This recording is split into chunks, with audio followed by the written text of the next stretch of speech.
बादशाह अकबर का दरबार लगा हुआ था।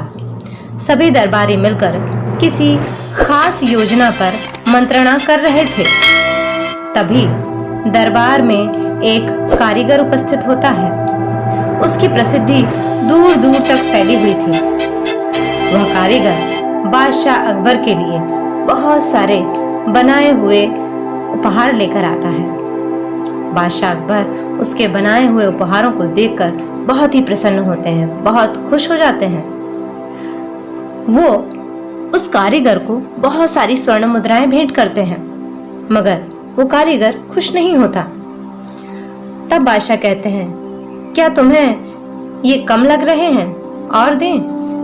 तब वह कारीगर कहता है, नहीं बादशाह अकबर, मुझे ये कुछ स्वर्ण मुद्राएं नहीं चाहिए। मुझे तो आपके दरबार में बीरबल का स्थान चाहिए।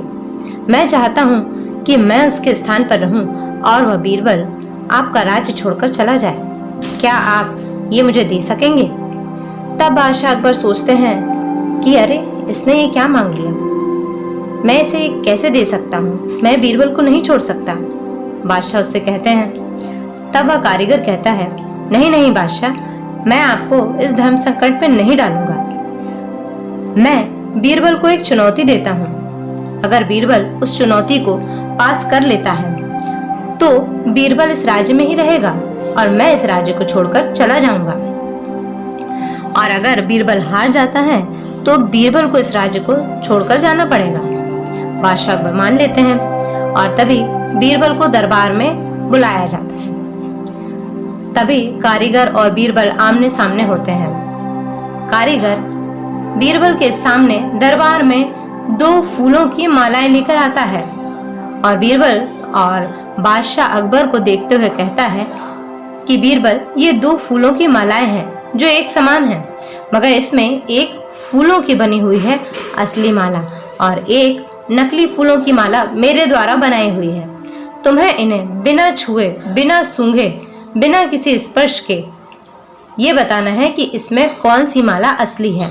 अगर तुम इनमें से असली माला पहचान पाओगे तो मैं बिना किसी प्रश्न के, बिना कोई अन्य इनाम लिए, सिर्फ स्वर्ण मुद्राएं लेकर इस राज्य से चला जाऊंगा। और अगर तुम हार जाते हो तो तुम्हें अभी इसी वक्त ये राज्य छोड़कर जाना पड़ेगा और तुम्हारे स्थान पर मैं यहाँ का मंत्री बनूंगा। बीरबल कुछ सोचता है, फिर कहता है, ठीक है, इसमें कौन सी बड़ी बात है, जैसा आपको ठीक लगे, पर इन माला को पहचानने के लिए हमें राजमहल के बगीचे में चलना होगा। क्या आप चल पाएंगे? कारीगर कहता है, मुझे कोई परेशानी नहीं, चल दीजिए।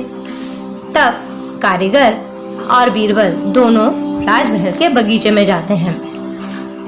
यह बात तब तक राज्य में फैल चुकी होती है। आसपास के जनता भी राजमहल के बगीचे में पहुंच चुकी होती है। बादशाह अकबर भी इन दोनों को देखने के लिए राजमहल के बगीचे में चल पड़ते हैं। तब बीरबल कहता है कि आप इन माला को यहाँ एक पेड़ के नीचे रख दीजिए।